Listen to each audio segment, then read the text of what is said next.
Peace, everyone. Today, I'm going to be talking about how people pleasing can literally make you physically sick. From beautiful seas to flourishing legacies. So, I remember when I first started listening to my body, I was so not used to it at all. The needs, simple physical needs, I had learned to ignore for such a long time. And this is for a few reasons. You can say it's because I'm an INFJ, because I have been in people pleasing mode for much of my life, because of earlier trauma that I experienced, and all of these things, right?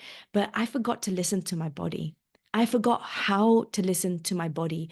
And even though I forgot how to listen to my body, I didn't realize that my body was still speaking to me. And when I began to pay more attention to what my body was saying, and this happened after I got really, really sick, the needs felt overwhelming. And these aren't needs like work out intensely for 2 hours every single day and eat this kind of diet and all of these things. These were simple needs that I had forgot to listen to, like drink water. Your mouth is dry, drink water. Another one is eat food. You haven't eaten for hours, eat your food, right? And another simple need would have been like get up and go for a walk. Sleep, like sleep was a big one. Like it was so hard for me to accept that I needed to sleep.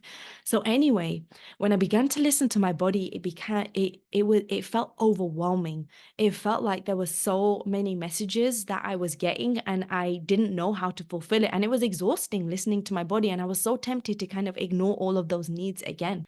And before I jump into talking about the content of this video a little bit more, I want to recommend an excellent book. It is by Gabor Mate and it's called When the Body Says No. And that book, in so many ways, really transformed how I saw things and the need that I had realized in taking care of myself and being able to say no. And the essence of it is that when we say yes for so long, we may be able to do the thing for months, even for years.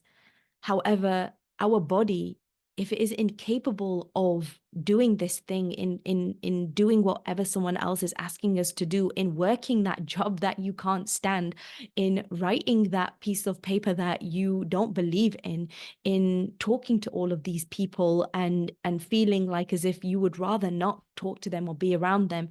And all of these things, when we ignore them for so long, mentally we can rationalize these choices that we are making, but physically our bodies are manifesting the symptoms.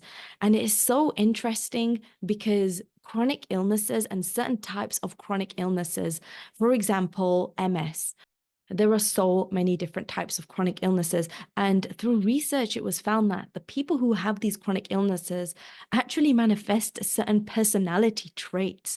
And they are different personality traits, but a lot of the time is not talking about your needs.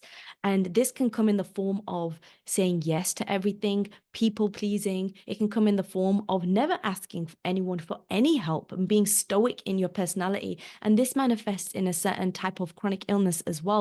And it is so interesting because, like I said, people pleasing can literally make you physically sick. And another part of this as well is that the people who tend to not be able to say no the most are women. And another thing on top of this is that there's this honoring, right? And there's this dignity and there's this highness which is given to people who have spent their whole lives helping other people. And the part that isn't spoken about is to the detriment of their own health as well. So these people might have done amazing things, but they have not taken care of their health and they might have died a certain way because constantly they have been doing what other people have told them that they need to do or they wanted to do, all of these things. So there are so many different dimensions to it. But the point is that the one thing which isn't spoken about is that righteousness doesn't always mean that you are people pleasing, especially when it comes from a place of negativity, right? From a place of insecurity and from a place of fear. And the difference between giving from a place of fear and insecurity and giving from a place of abundance and wholeness is that. It is that. It is giving it from two different places. From one place, you are able to give because you are rich within yourself. From another place, you are giving to the detriment of yourself. And when you keep doing that, when you constantly keep giving from that place of fear and insecurity and all of the negative emotions, even shame and all of those feelings, even anger, then what ends up happening is you end up resenting the one that you are giving to.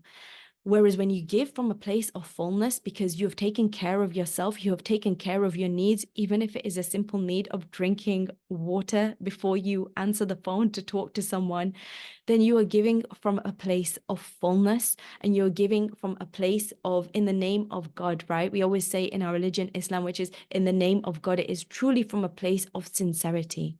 And all of this comes down to one thing, that in order to give to others, we need to have ourselves. And what got me really thinking about this idea of our bodies and the importance of listening to our bodies, because that is really what it comes down to.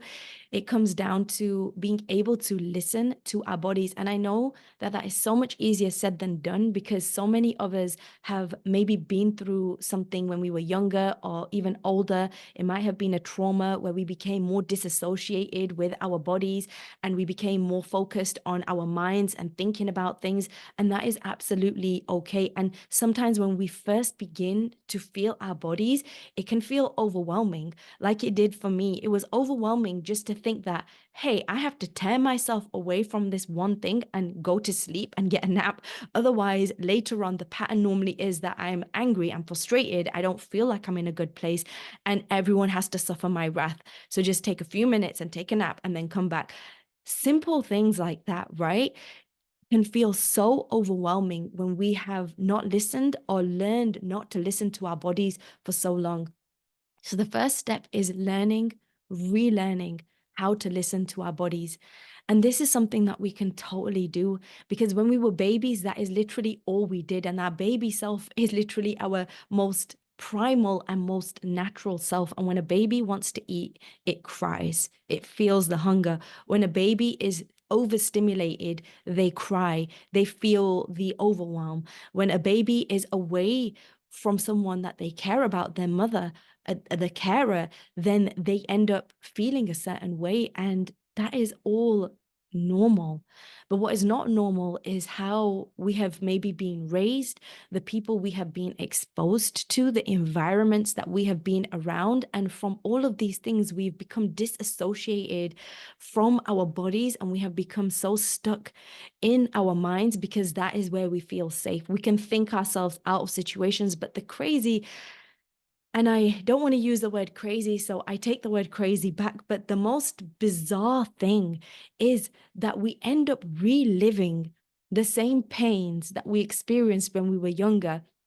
Because as someone wisely said, that living a familiar pain is more easier to deal with than dealing with an unknown peace. I think it was Trent Strenton who actually said that. I hope I said his name right. But it was such a powerful statement, because when we learn to listen and re-listen to our bodies again, they tell us things that we never even realized. They tell us feelings about people that we didn't recognize or chose to ignore.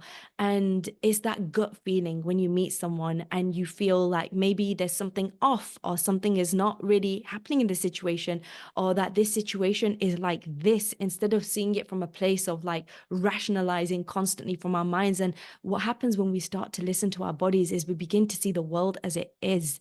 And we begin to see the world as in an objective way and not a subjective way, because our bodies are so powerful. And I actually read something in our holy book, which is the Quran, and it talks about a verse about the day of judgment. And in this verse, it talks about how our bodies will be witnesses against us, and they will have voices talking about the things that we did. And this was so powerful because it was the idea that our bodies aren't always our full we take it for granted that they are just a part of us. They are ours. We can do whatever we want with it. But our bodies are not even ours. They are gifts given to us to use to become the best version of ourselves. And that is not people pleasing from a place of empty, from a place of sadness, from a place of grief, from a place of pain. And that is not giving in and constantly giving in to the parts of us which our body is screaming for us not to do, the jobs that we are in, the environment that we are in. And that means that when we do things like that and we ignore what our body is telling us, and we learn to ignore what our bodies are telling us, what ends up happening is that we are hurting this gift that doesn't belong to us, right? It can be taken back anytime. And we are hurting the bodies that will testify against us or for us on the day of judgment. So I'm going to end on that note. And one small thing for today is to pay attention to your body. And it can begin with doing something as small as taking a deep breath, taking a deep breath through your nose, right? Taking a deep breath through your nose for 3 seconds and then holding that breath, letting it out, and then thinking about how you feel. So we can do that together right now as well. So taking a deep breath, holding it, and letting it out. How did you feel? How was your breath? Was it shallow? Was it deep? How did the rest of your body feel at that time? And that's where you can begin, just by doing that one small thing in listening to our body and taking that deep breath.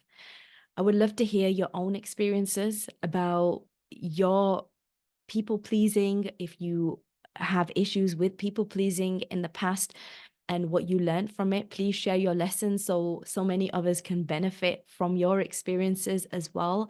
Thank you for being here with me. Don't forget to subscribe. Have a beautiful and blessed day, everyone. Peace.